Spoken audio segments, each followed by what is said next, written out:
வணக்கம். ஐயா சு. வெங்கடேசன் அவர்கள் எழுதிய வீரயுக நாயகன் வேல் பாரி பகுதி 14. இரவில் ஏற்பட்ட மனக்கலக்கம் பகல் முழுவதும் பரவி கிடந்தது. பாரி தனது அறைக்கு வரும் வரை கபிலர் செயலற்றே கிடந்தார்.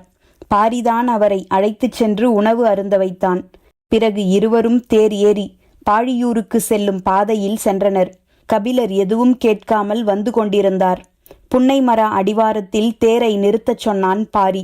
வளவன் குதிரைகளின் கடிவாளத்தை இழுத்து நிறுத்தினான். இருவரும் இறங்கி காட்டுக்குள் நடந்தனர்.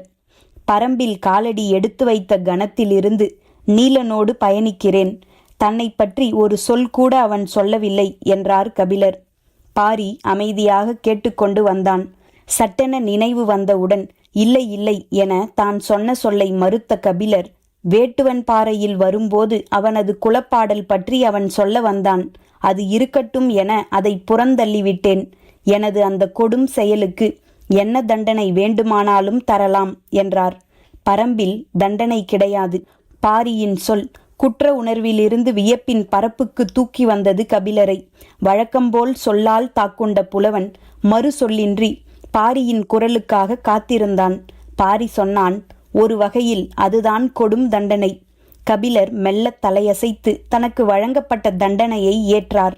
இவர்கள் பேசிக்கொண்டு நடந்த அதே பொழுதில் எவ்வியூரின் தென்புறக் காட்டில் மருதமர அடிவாரம் ஒன்றில் மைலாவின் மடியில் தலை சாய்த்து கிடந்தான் நீலன். இரவில் எருமையின் தலையை வெட்டி பொங்கும் குருதியோடு நீலன் ஆடிய ஆட்டத்தை பார்த்தவர்கள் இன்னும் நடுக்கம் மீளாமல்தான் இருக்கின்றனர். தான் பார்த்து அறியாத நீலனை நேற்றுதான் கண்டுணர்ந்தாள் மைலா. தனது மடியில் தலை சாய்த்து கிடக்கும் அவனை கண்ணிமைக்காமல் பார்த்து கொண்டிருந்தாள். அவள் முதல் முறையாக கொற்றவை கூத்துக்கு இப்போதுதான் வந்திருக்கிறாள். நீலனோடு இருவார காலம் எவ்வியூரில் மகிழ்ந்திருக்கலாம் என்பதற்காகத்தான் வந்தாள். ஆனால் வைகையில் ஓடிய குருதி அவன் உடலில் தேங்கி கிடக்கிறது என்பது இங்கு வந்த பிறகுதான் அவளுக்கு தெரியும். வாளோடும் வலியோடும் ஒட்டி பிறந்த ஒருவன் அவள் மடிமீது தலை வைத்து துயில்கிறான். இரவில் நீலன் ஆடியது ஆட்டம் அல்ல, ஒரு போர்க்களத்தின் இறுதிப் பாய்ச்சல். வெட்டிய காட்டு எருமையின் குருதியை உடல் முழுவதும் பூசியபடி நிலமதிர ஆடினான். நிலத்தில் பட்டும் வானில் சுழன்றும் திரிந்த நீலனின் கால் அசைவுகளுக்கு ஈடு கொடுக்க முயன்று திம் திம் திம் திம் என பறையை கொட்டிய பாணர்களின் கைகள் நொந்ததுதான் மிச்சம். அவனது காலடி அசைவுகளுக்கு பறையொலியால் இறுதி வரை ஈடு கொடுக்க இயலவில்லை. பறையடிக்கும் கோல்கள் நார் நாராக பிரிந்தன. கிணைப்பறையின் கண் கிழிந்த பிறகும் நீலனின் ஆட்டம் நிற்கவில்லை. கூட்டத்தின் குலவை ஒலி மலையெங்கும் எதிரொலித்த ஒரு கணத்தில் உடலின் ஆவேசம் உச்சம் அடைந்து மயக்க நிலை கொண்டான் நீலன். அவன் சரிந்து விழப்போகிறான் என யூகித்த பாரி தன் இருக்கையை விட்டு எழுந்து அவனை நோக்கி ஓடினான். ஆவேசத்தோடு நிலத்தை சுற்றிய வேகத்தில் ஒடிந்த கொம்பு போல் சரிந்தான் நீலன். சரியும் அவனது உடல் மண்ணை தொடும் முன் தாங்கி பிடித்தன குலநாகினியின் கரங்கள். உக்கிரம் ஏறிய குலநாகினி நீலனை இரு கைகள் ஏந்தி எதிர்க்களமாடினாள். போர்க்களத்தில் சினம் கொண்டு ஆடும் கொற்றவையின் ஆட்டம் அது. தாவர வேர்கள் உடலெல்லாம் சரசரக்க, கூகை குஞ்சுகள் எங்கும் சிதறி விழ, நாகப்பச்சை நாயகி வேளிர்குல நாகினி நீலனை ஏந்தி களம் முழுவதும் வலம் வந்தாள். குலவை ஒலிகளும் பறையொலியும் விண்ணை முட்டின. ஆடுகளம் ஆவேசத்தால் குலுங்கியது. நாகினியின் முன் மண்டியிட்டு இரு கைகள் ஏந்தி நின்றான் பாரி. கண்களிலிருந்து நீர் சரிவதைப் போல அவளது கரங்களிலிருந்து சரிந்த நீலனை தாங்கின பாரியின் கரங்கள். அந்த உடல்தான் தளர்ந்து மைலாவின் மடியில் சாய்ந்து கிடக்கிறது. அவளால் அவனை தொட முடியவில்லை. காதல் கொண்டு நெருங்க முடியாத ஒரு மானுடனை என்ன செய்வது என தெரியாமல் அவள் திகைத்து கிடந்தாள். பெரும் வனத்தை சிறு பூ ஒன்று காதல் கொள்வதைப் போல் அவளுக்கு தோன்றியது. திகைப்பில் இருந்து மீள முடியாமல்தான் இருவரும் நடந்தனர். ஆனால் எந்த ஓர் உரையாடலை நடத்தினாலும் அது மேலும் திகைப்பை கூட்டவே செய்யும் என்பது இருவருக்கும் தெரியும். ஏனென்றால் அகுதையின் குலக்கதை இந்த மண்ணில் எல்லோரும் அறிந்ததே. எல்லோரும் அறிந்த கதையை அறிஞர்கள் இன்னும் அடியாழத்தில் இருந்து அள்ளித்தருவர். கபிலரின் சொற்கேட்க ஆவலோடு இருந்தான் பாரி. கபிலர் சொன்னார், மருத நிலத்தில் ஒரு பறவை இருந்தது. அதன் பெயர் அசுனமா. இசைக்கு மயங்கும் பறவை அது. கூடல்வாசிகள் வைகை கரையில் அமர்ந்து மாலை பொழுதில் சிறு யாழ் மீட்டி மகிழ்ந்திருப்பர். அசுனமா சிற்றொலி எழுப்பியபடி நாணல்களுக்குள் இருந்து ஒவ்வொன்றாக பறந்து வரும். யாழ் இசைக்கப்பட்டு கொண்டே இருக்க இசைப்பவனை சுற்றி அசுனமா வந்து இறங்கும். கொன்றை மரக்கிளையால் செய்யப்பட்ட யாழையே கூடல்வாசிகள் மீட்டுவர். அசுனமா கொன்றை மரத்தில் மட்டுமே அடையக்கூடிய பறவை. யாழின் இசை செவியிலும் கொன்றையின் வாசனை நாசியிலும் ஏற அசுனமா கிறங்கி அந்த இடத்திலேயே அடைய தவிக்கும். நேரம் ஆக ஆக அது இசைப்பவனை நெருங்கும். பின்னர் அவன் மேலே ஏறத் தொடங்கும். அவனது தோல், கால், கை என எங்கும் சிற்றீசல் போல் மொய்க்கத் தொடங்கும். மயங்கிய அசுனமா இசைப்பவனோடு கொஞ்சும். தனது சிறு அலகால் அவனது கூந்தலை கோதும். மலரின் இதழ் விரிவதற்காக அவற்றுக்கு எதிரே பறந்தபடியே காத்திருக்கும் தேனீக்கள் போல இசைப்பவனின் இமைக்கு நேரே இறக்கைகளை அசைத்தபடி அது தள்ளாடி தள்ளாடி மிதக்கும். இசைப்பவன் அதை கண்டு சிரித்து கொண்டே யாழ் மீட்டுவான். அந்த சிரிப்பை தனது அலகால் கொத்த அவனது இதழை முட்டும். அதன் கொஞ்சலிலிருந்து விடுபட முடியா இசைஞ்சன் இரவு எல்லாம் யாழ் மீட்டி கிடப்பான் என சொல்லும் போதே கபிலரின் குரல் உடையத் தொடங்கியது. கூடல்வாசிகளுக்கு அசுனமாதான் குலப்பறவை. இசை கேட்டு தலையாட்டும் அசுனமா இன்று இந்த நில உலகில் எங்கும் இல்லை. அந்த பறவை இனம் எங்கே போனது, எப்படி அழிந்தது என யாருக்கும் தெரியவில்லை. குட்டூர் முடவனார்தான் ஒரு கவிதை பாடினார். அகுதையின் குலம் அழிந்த மறுநாள் யாழ் நரம்பில் வந்து மோதி மோதி தங்களின் கழுத்தை அறுத்து கொண்டு அசுனமாக்களும் அழிந்தன என்று. விரல்களால் அவனது தலைமுடியை மெல்ல கோதினாள். ஆற்றலின்றி அயர்ந்து கிடந்த நீலன் கண்விழிக்க முயன்றான். அவள் கன்னம் தொட்டு தூங்குமாறு இமை மூடினாள். அவனுக்குள் இரவின் ஆவேசம் மேலே எழும்பியபடியே இருந்தது. கிணைப்பாணனின் குரல் செவிப்பறைக்குள் மீண்டும் மீண்டும் வந்து மோதியது. நினைவுகள் அவனது கழுத்தை நெரித்தன. எல்லாவற்றையும் சட்டென மறுத்து கண் விழித்தான். அவள் சற்றே அச்சம் கொண்டாள். அவளது விரல்கள் கன்னம் தொட அஞ்சின. அவன் கழுத்தை தூக்கி எழ முயலும் போது அவள் நெஞ்சில் கை வைத்து அழுத்தி அவனை படுக்கச் செய்தாள். அவன் மனம் இரவிலிருந்து மீள முயன்றது. அவள் விரல்களால் அவனது உடல் முகர்ந்து வெளிவர வழி அமைத்து கொண்டிருந்தாள். பாரி கேட்டான், கூடல்வாசிகளுக்கு மட்டும் உழவு சிறப்பாக வசப்பட்டது எப்படி? எல்லோரும் காட்டை அழித்து விளைநிலமாக்கிய போது காட்டை அறிந்து கொண்டு நிலத்தை விளைய வைத்தவர்கள் அவர்கள். ஆர்வத்தோடு பாரி வினவினான், எப்படி?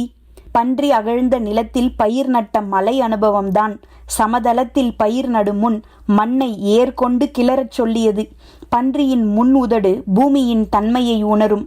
அதுபோல பூமியை உணரவும் அதை கிழித்து இறங்கும் மரத்தை உணரவும் முயன்றனர் கூடல்வாசிகள். வண்டல் மண்ணுக்கு, இறுகிய மண்ணுக்கு, இள மண்ணுக்கு என உழுபடைகளை வகைப்படுத்தி உருவாக்கினர். தாலி மரமும் வேளா மரமும் வெக்காலி மரமும் கொண்டு கலப்பைகள் செய்து மண்ணின் தன்மைக்கு ஏற்ப அவற்றை பயன்படுத்தினர். உழுமரங்கள் மண்ணுக்கு ஏற்ற ஆழம் கொண்டு உழுதன. எல்லோரும் நிலத்தை உழ வேண்டும் என அறிந்திருந்தனர். ஆனால் உழும் நிலத்தை உணர வேண்டும் என்று அறிந்தவர்கள் அவர்களே. உணர முடியா இடத்தில் கிடந்த நீலனை உணரத் தலைப்பட்டாள் மயிலா. இடது கையால் கழுத்தோடு அணைத்து அவனை தூக்கினாள்.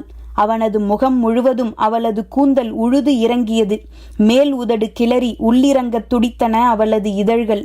ஆனால் அவன் சோர்விலிருந்து விடுபடாமல் இருந்தான். மூடி வைத்திருந்த சிறு கலயத்தை எடுத்து அவனுக்கு குடிக்க கொடுத்தாள். அவன் கைகள் மிகவும் துவண்டிருந்தன. அவளது வலது கை கலயத்தை தாங்கி இருக்க அவன் குடித்தான்.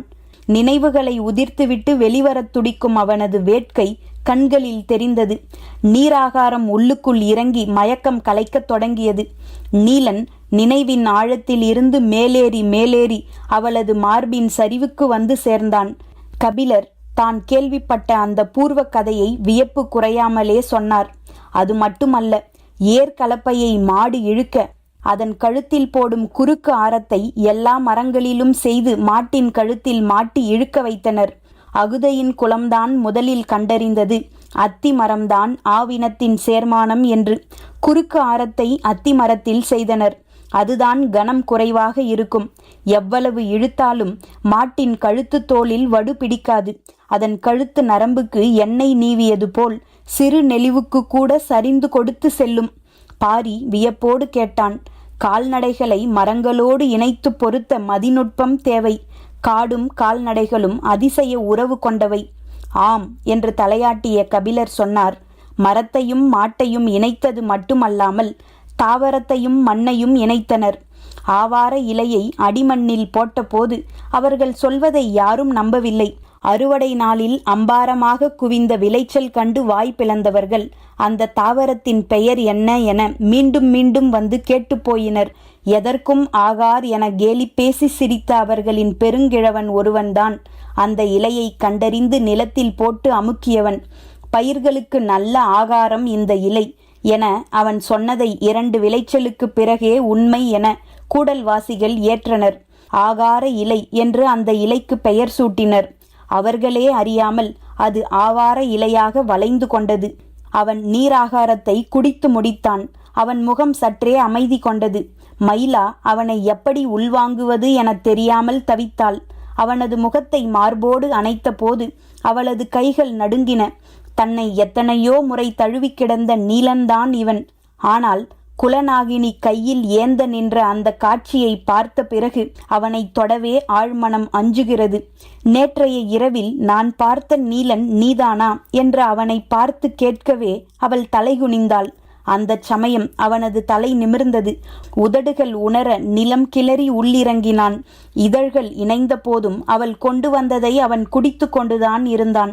சிறிது நேரம் கழித்து இதழ்கள் விலக்கி பெருமூச்சு வாங்கியபடி தன் நிலைக்கு வந்தாள். நீ ஏன் உன்னை பற்றி என்னிடம் இதுவரை சொல்லவில்லை? மைலாவின் கேள்விக்கு அவன் பதிலேதும் சொல்லவில்லை. அவளது இமைகள் துடித்து ஆடுவதையே பார்த்து கொண்டிருந்தான். அடிமண்ணில் ஆகாரமாக சேர்ந்து கிடக்கும் குலக்கதைகள் வெளிப்பார்வைக்கு சட்டென தெரியாதே. உனது தோள்கள் எனது அணைப்புக்கு அப்பாற்பட்டவையாக மாறியுள்ளன என உணர்கிறேன். உனக்குள் இருக்கும் நெருப்புக்கு முன் நம் காதல் நிலை கொள்ள மறுக்கிறது எனச் சொல்லிக் கொண்டிருக்கும் போதே அவளது கண்களிலிருந்து நீர் வழிந்தது. ஒரு கணம் கண்களை மூடி தன்னை நிதானப்படுத்தினாள்.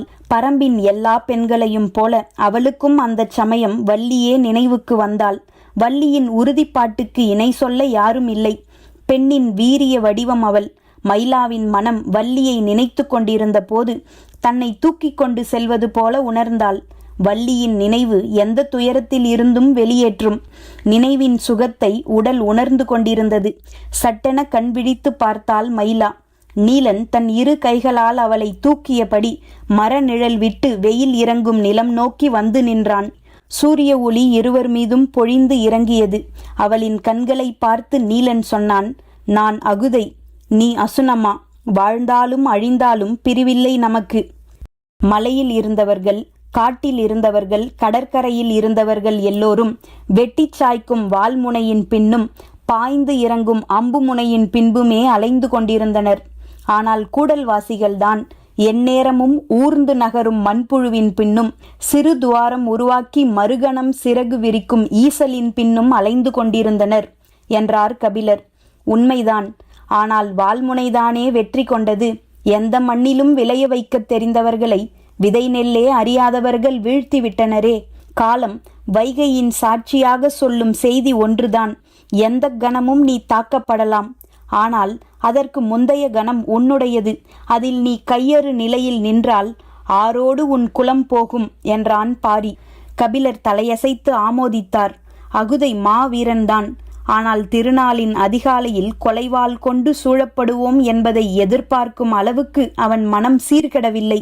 தீயவர்களின் வீழ்ச்சி மகிழ்வை கொடுக்கும், பாதிப்பை ஏற்படுத்தாது. நல்லவர்களின் வீழ்ச்சியோ துயரத்தோடு நிற்காது, பெரும் பாதிப்பை உருவாக்கும். அகுதையின் தோல்விதான் இந்த மண்ணின் சமநிலை சரிய காரணமானது. வளமான பூமி தன் கை வந்ததும் வென்றவன் பெரும் வலிமை கொண்டவன் ஆனான். அதே போன்ற ஒரு கொலைவெறி தாக்குதலை எதிர்பாராத பொழுதில் நிகழ்த்தினால் நாமும் பெரும் வளம் பெற்றவர்களாக மாறுவோம் என்ற எண்ணம் எல்லோருக்கும் வரத் தொடங்கியது. அதைவிட பெரும் தாக்குதலை நிகழ்த்தி அடுத்தடுத்து 3 குலங்களை அழித்ததனால் சேரகுலம் முதல் நிலை பெற்றது. போர் என்பது அரைக்கூவி நிகழ்த்துவது என்ற மரபை உடைத்தான் கொற்கை பாண்டியன். அகுதையின் மீது தொடுக்கப்பட்டது போர் அல்ல. பாரி பேசிக்கொண்டிருக்கும் போது இடதுபுறம் இருந்த புதருக்குள் இருந்து செந்நாய் ஒன்று பாய்ந்து ஓடியது. அது ஓடிய திசை நோக்கி விரைந்தான் பாரி. அது அடுத்தடுத்த புதர்களுக்குள் நுழைந்து வேகம் கொண்டது. அதன் திசையை கூர்ந்து கவனித்தபடி தனது கையில் இருந்த ஈட்டியை இழுத்து வீசினான். செடி கொடிகளை கிழித்து கொண்டு அதன் விலாவிலே இறங்கியது ஈட்டி. பாரியை நோக்கி ஓடி வந்து நின்ற கபிலர் மூச்சிறைத்தபடியே கேட்டார், அது இறந்து விட்டதா? ஆம் என்றான் பாரி. தன் போக்கில் போகும் விலங்கை ஈட்டி எறிந்து கொள்ளும் செயல் கபிலருக்கு நடுக்கத்தை ஏற்படுத்தியது. பாரிதானா இது என பதறியபடி பார்த்தார். புதருக்குள் போன பாரி தான் எறிந்த ஈட்டியை அதன் உடலிலிருந்து பிடுங்கி எடுத்து வந்தான். கபிலரின் முகத்தில் இருந்த வெறுப்பை பார்த்தபடி இலைகளால் ஈட்டியில் இருந்த குருதியை துடைத்து கொண்டே சொன்னான், விலங்குகள் தமது உணவுக்காக பிற விலங்குகளை வேட்டையாடி தின்கின்றன. ஆனால் தனது உணவுக்காகவும் தேவைக்காகவும் மட்டும் அல்லாமல் கண்ணில் படும் எல்லா விலங்குகளையும் கொன்று போடும் இயல்புடைய விலங்கு இது மட்டும்தான். கண்ணில் படும் நாடுகளையெல்லாம் விழுங்க பார்க்கும் வேந்தர்களைப் போல கபிலர் அதிர்ந்து பார்த்தார். காட்டு உயிர்களின் அழிவு சக்தி இதுவே. அழிவு சக்திகளை எந்த இடத்தில் கண்டாலும் பரம்பின் ஈட்டி பாயும், பரம்பின் குரல் ஒலிக்கும்.